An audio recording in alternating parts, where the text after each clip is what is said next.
Pensais-je vraiment qu'augmenter mon nombre de pas suffisait à garantir une meilleure santé après 70 ans ? Cela peut surprendre, mais de nombreux professionnels de santé suggèrent aujourd'hui que la marche ne devrait pas être la seule activité sur laquelle nous devrions compter, vous comme moi, pour rester fort et en forme en vieillissant.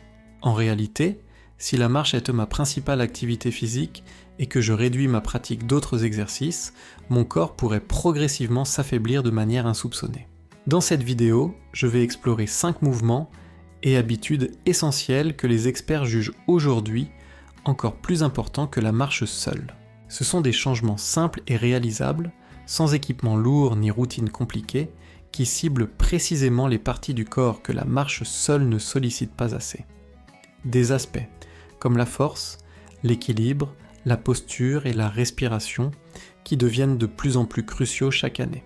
Je vous encourage à rester jusqu'à la fin, car ces conseils pourraient non seulement protéger ma santé, mais aussi m'aider à bouger avec plus d'assurance, à éviter les blessures et à me sentir plus maître de mon corps que jamais. L'objectif n'est pas d'arrêter de marcher, mais de marcher plus intelligemment et d'apporter à mon corps le soutien dont il a vraiment besoin. Alors, commençons. Numéro 1, mouvement léger de renforcement musculaire. L'une des choses les plus vitales que je puisse faire pour mon corps après 70 ans, peut-être même plus cruciale que la marche, c'est d'intégrer un léger renforcement musculaire. Pourquoi ? Parce qu'en vieillissant, nous perdons naturellement de la masse musculaire. Il ne s'agit pas seulement d'être assez fort pour soulever un objet lourd, mais de conserver la force nécessaire pour les activités quotidiennes, se lever d'une chaise, porter ses courses, ou même monter une simple marche. La marche est bonne pour le cœur et les jambes, mais elle ne suffit pas à maintenir le haut du corps et la sangle abdominale robuste. Et si ces muscles s'affaiblissent, cela a des répercussions en chaîne. Ma posture peut en souffrir, mon équilibre peut être compromis, et les gestes du quotidien peuvent devenir plus difficiles. Ce que les médecins observent aujourd'hui, c'est que les seniors qui intègrent ne serait-ce qu'un peu d'exercice de résistance dans leur routine, quelques minutes par jour, voient des améliorations notables de leur mobilité, de leur stabilité et de leur confiance en eux. Et pas besoin d'équipements sophistiqués, ni d'abonnement à une salle de sport. Je peux utiliser des haltères légers, des bandes de résistance, des boîtes de conserve ou même le poids de mon corps. Par exemple, de légères flexions des biceps avec des poids légers peuvent m'aider à garder assez de force dans les bras pour porter des choses. Des levées de jambes en position assise peuvent aider à garder mes cuisses fermes et stables. Les pompes contre un mur sont douces pour les articulations, mais étonnamment efficaces. Et si je ne l'ai jamais essayé, le simple fait de se lever lentement d'une chaise, puis de se rasseoir et de répéter, fait travailler les jambes plus en profondeur que la plupart des gens ne le réalisent. Prenons Robert, 75 ans. Pendant des années, sa marche matinale était sa seule forme d'exercice. Mais avec le temps, il a remarqué qu'il devenait plus lent et que ses bras s'affaiblissaient. Sur conseil de son médecin, il a commencé des mouvements de résistance simples 3 fois par semaine avec des bandes élastiques. En quelques mois, il se levait plus facilement, montait les escaliers avec plus d'assurance et dormait même mieux. Les marches faisaient toujours partie de sa routine, mais elles n'étaient plus sa seule ressource. Le renforcement musculaire offre des bienfaits au-delà des muscles. Il soutient les articulations, améliore le métabolisme et aiguise même la concentration. Et le meilleur, c'est qu'il n'est pas nécessaire d'y consacrer beaucoup de temps pour voir une différence. Quelques minutes par jour, régulièrement, peuvent m'aider à traverser la vie avec plus de stabilité et d'aisance. Donc, si je comptais uniquement sur la marche pour rester actif, il est peut-être temps d'y ajouter quelque chose. Le renforcement musculaire léger pourrait bien être cette pièce manquante et m'aider à rester indépendant, droit et plus fort pour de nombreuses années. Numéro 2, exercice d'équilibre simple au quotidien. Après 70 ans, l'un des aspects les plus souvent négligés et pourtant absolument critique est l'équilibre. Car voici ce que les professionnels de santé observent de plus en plus. Ce n'est souvent pas la maladie qui conduit de nombreux aînés à l'hôpital, mais une chute. Et fréquemment, ces chutes se produisent parce que si la marche maintient mes jambes actives, elle n'entraîne pas beaucoup la capacité de mon corps à rester debout quand le sol bouge sous mes pieds ou quand mon corps fait un mouvement inattendu. L'équilibre est une compétence, et comme toute compétence, elle demande de la pratique. La bonne nouvelle, c'est que cela ne demande pas des heures d'effort. En fait, quelques minutes par jour d'exercice d'équilibre simple et ciblé peuvent réduire considérablement mon risque de chute et améliorer ma confiance dans tout ce que je fais. Je pourrais penser, je marche tous les jours, mon équilibre doit être bon, non? Pas nécessairement. La marche est une activité répétitive. Elle développe l'endurance, mais elle n'apprend pas à mon corps à s'ajuster en plein mouvement, à se corriger quand je trébuche ou à rester centré sur un terrain inégal. Les médecins recommandent maintenant des mouvements quotidiens simples qui défient mon équilibre de manière légère et contrôlée. Se tenir sur un pied en s'appuyant sur le dossier d'une chaise, transférer lentement mon poids d'un côté à l'autre, ou marcher, talon contre pointe en ligne droite. Ces exercices activent en douceur les muscles stabilisateurs de mes hanches, chevilles et sangles abdominales, ceux-là même qui me protègent quand mes appuis ne sont pas parfaits. Prenez Sheila, 68 ans. Elle marchait 1,5 km par jour, mais commençait à se sentir un peu instable en entrant et sortant de la douche. Son médecin lui a suggéré quelques exercices d'équilibre simples à faire dans sa chambre. Après quelques semaines seulement, elle se sentait plus stable en s'habillant, plus confiante pour monter les escaliers et moins inquiète de marcher dans des lieux bondés où le sol peut être imprévisible. Travailler son équilibre contribue aussi à aiguiser le cerveau. Cela demande concentration, coordination et conscience du corps, des facultés qui tendent à diminuer si je ne les utilise pas activement. Et contrairement à la marche, qui emploie de grands groupes musculaires sur un rythme prévisible, le travail de l'équilibre maintient mon système nerveux alerte, agile et engagé. Je n'ai pas à abandonner la marche, mais si c'est ma seule activité physique, je néglige peut-être un élément clé dont mon corps a vraiment besoin. 5 minutes d'entraînement à l'équilibre par jour pourrait se traduire par moins de chutes, moins de blessures et une plus grande autonomie. Et si vous demandez à la plupart des personnes de plus de 70 ans, l'autonomie est l'un des biens les plus précieux que nous ayons. Si vous regardez encore cette vidéo et trouvez ces informations utiles, merci de commenter numéro 2 ci-dessous pour me le faire savoir. Et si vous n'êtes pas encore abonné, Kamasurine, je vous recommande de vous abonner et d'activer la cloche pour ne manquer aucune vidéo. Votre soutien nous aide à continuer de créer du bon contenu pour vous informer et vous inspirer. Continuons. Numéro 3. Conscience de la respiration et de la posture. Pour beaucoup de seniors, moi y compris, la respiration peut devenir un processus automatique auquel on ne prête guère attention, jusqu'à ce que je réalise que je respire de manière trop superficielle depuis longtemps. Et quand je combine cela avec une mauvaise posture, quelque chose de surprenant se produit. Je commence à me sentir plus fatigué, plus léthargique et globalement plus inconfortable au quotidien, souvent sans comprendre pourquoi. La marche, bien que bénéfique pour mon cœur et mes jambes, peut souvent renforcer de mauvaises habitudes posturales, surtout si je regarde vers le bas ou si je me voûte en avançant. C'est pourquoi un nombre croissant de médecins encouragent maintenant les seniors à se concentrer intentionnellement sur leur posture et leur respiration comme une pratique quotidienne et non comme une simple réflexion après coup. Quand je me tiens droit et que je respire profondément, je n'améliore pas seulement mon apport en oxygène. J'aide mes poumons à s'ouvrir, ma colonne vertébrale à s'aligner et mes organes à fonctionner plus efficacement. Cela réduit aussi la tension sur mon dos, mon cou et mes épaules. Et plus important encore, cela me donne de l'énergie. Je vois ça comme ça. Si mon corps est affaissé ou replié sur lui-même, tout est comprimé. Mes poumons, mon estomac, mes articulations. Avec le temps, cela restreint mes mouvements et peut même affecter ma digestion et ma circulation. Cependant, quelques minutes de respiration consciente et de légers exercices de posture chaque jour peuvent commencer à contrer cela. Par exemple, je peux essayer ceci. M'asseoir droit sur une chaise, les pieds à plat sur le sol. Poser mes mains sur mes genoux. Fermer les yeux si c'est confortable.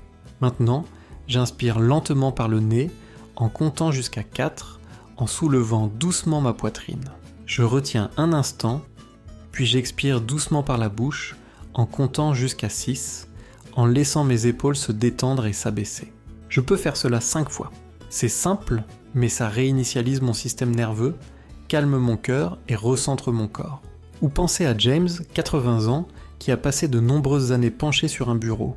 Après sa retraite, il a remarqué qu'il respirait par petites inspirations superficielles et se sentait souvent étourdi en se levant trop vite. Son kinésithérapeute lui a donné une seule tâche, des exercices quotidiens d'alignement postural associés à une respiration consciente. Après quelques semaines, non seulement son niveau d'énergie s'est amélioré, mais il a aussi rapporté que son humeur s'était éclaircie. « J'ai l'impression que ma poitrine a de nouveau de l'espace », disait-il, comme si je pouvais mieux accueillir la vie. Il ne s'agit pas d'atteindre la perfection, mais de cultiver la conscience. Chaque fois que je me surprends à m'affaisser et que je me redresse consciemment, je donne à ma colonne vertébrale et à mes poumons une opportunité précieuse. Chaque respiration profonde que je prends me rappelle que je contrôle toujours comment mon corps se sent et fonctionne. Donc, pendant que la marche fait bouger mes jambes, me concentrer sur ma posture et ma respiration met tout mon système en harmonie. Et à ce stade de la vie, ce genre d'alignement physique et émotionnel vaut la peine d'être pratiqué chaque jour. Numéro 4. Mouvement fonctionnel court au quotidien. La marche est une bonne base, mais si je ne pratique pas les types de mouvements dont j'ai réellement besoin dans ma vie quotidienne, comme me lever d'une chaise, tendre le bras au-dessus de ma tête ou me tourner pour regarder derrière moi, mon corps peut progressivement oublier comment les exécuter avec fluidité.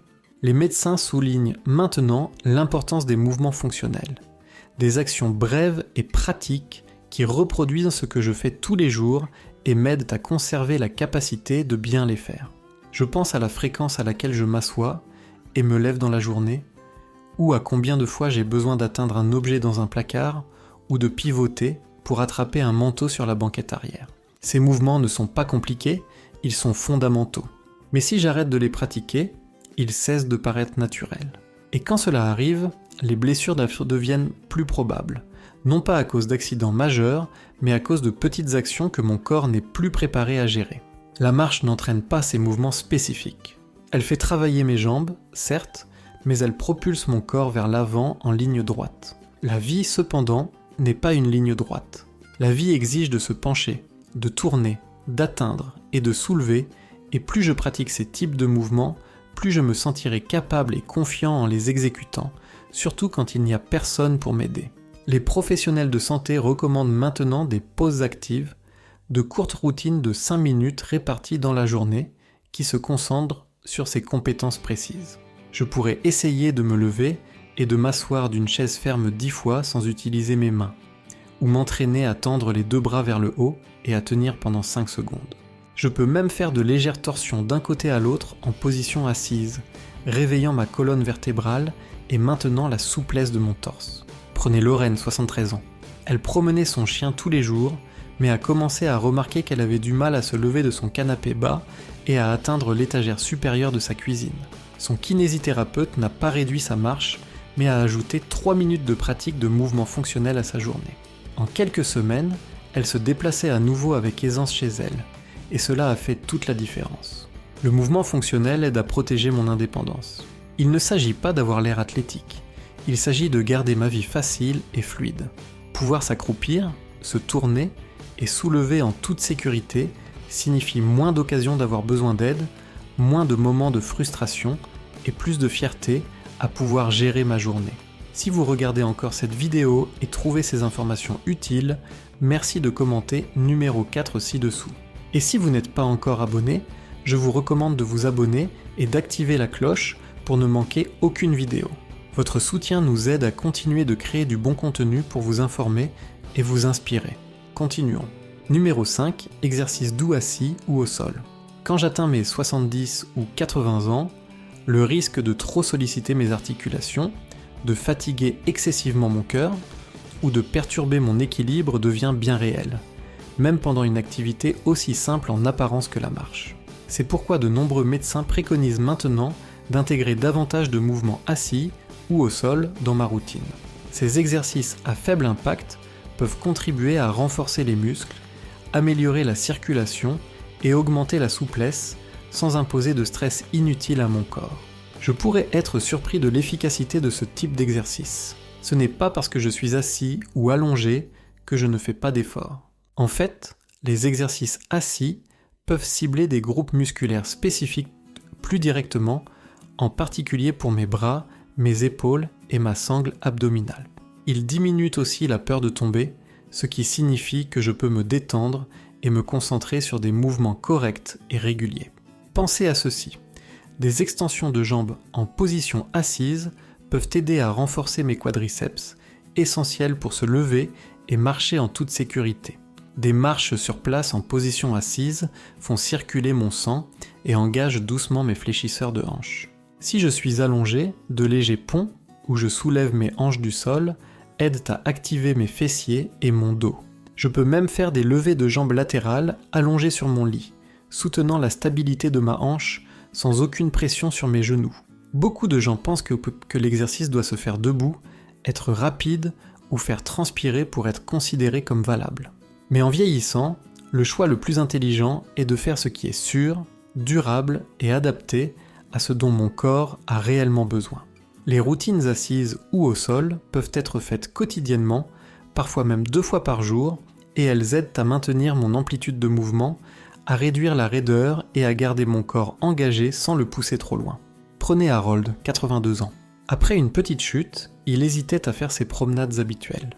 Mais au lieu d'arrêter complètement de bouger, son kinésithérapeute lui a donné une routine simple qu'il pouvait faire depuis son fauteuil. 10 minutes par jour, chaque matin. Avec le temps, la force de ses jambes est revenue, sa confiance a grandi, et finalement, il a repris la marche, mais maintenant avec un meilleur équilibre et moins de peur. Ce genre d'exercice offre aussi un autre type de bénéfice. Il m'aide à me reconnecter avec mon corps d'une manière plus lente et plus attentive. Je remarque ma respiration, je sens mes muscles travailler. Et pour de nombreux seniors, cette conscience douce favorise un sentiment de contrôle et de calme tout aussi important que la force physique. Donc, si la marche aura toujours sa place, elle ne devrait pas constituer l'ensemble du tableau. Surtout après 70 ans, mon corps mérite une approche plus globale. Une approche qui priorise la sécurité, renforce la force et me garde en mouvement sans m'épuiser. Et parfois, s'asseoir pour faire de l'exercice est le geste le plus sage que je puisse faire. Réflexion finale. À ce stade de ma vie, faire simplement plus n'est pas toujours la solution. Faire ce qui est juste pour mon corps est primordial. Et si tout ce qu'on m'a conseillé c'est de juste marcher plus, il est temps pour moi de regarder plus en profondeur. Parce que la marche seule ne protégera pas mon équilibre, ne renforcera pas ma sangle abdominale, ne gardera pas mes articulations souples, ni ne maintiendra une posture droite. Cela demande de l'intention, cela demande de la variété. Et plus important encore, cela demande le genre de sagesse que l'on acquiert généralement avec l'âge. Je repense aux 5 domaines dont nous avons discuté aujourd'hui. Le renforcement musculaire, le travail de l'équilibre, la posture et la respiration, les mouvements fonctionnels et les routines assises sécuritaires. Chacun cible une partie de mon corps qui a besoin d'attention maintenant, pas plus tard. Et le plus intéressant, c'est qu'ils ne demandent pas des heures de mon temps. Quelques minutes chaque jour peuvent m'aider à mieux bouger, à me sentir plus confiant et à éviter les types de blessures qui peuvent diminuer mon indépendance. Je n'ai pas à arrêter de marcher, mais si c'est la seule activité physique que je pratique, je laisse peut-être trop de bénéfices potentiels de côté. J'ai l'intention de donner à mon corps davantage ce dont il a réellement besoin, et je pourrais être agréablement surpris de voir à quel point je me sens mieux, à quel point je bouge avec plus d'assurance, et à quel point je deviens plus fort. Pas seulement dans mes jambes, mais dans ma vie en général. Merci de m'avoir rejoint aujourd'hui. J'aimerais beaucoup avoir votre avis. Veuillez laisser un commentaire ci-dessous et partager une chose que vous avez apprise aujourd'hui et comment vous prévoyez de l'intégrer dans votre vie. Vos réflexions sont importantes pour nous, alors n'hésitez pas à les partager. Lire vos commentaires nous motive et nous encourage énormément. Si vous avez aimé cette vidéo et l'avez trouvée utile, merci de liker, de vous abonner et de partager. Votre soutien nous aide à continuer de créer du bon contenu pour vous informer et vous inspirer. Merci d'avoir regardé et j'ai hâte de vous retrouver dans la prochaine vidéo.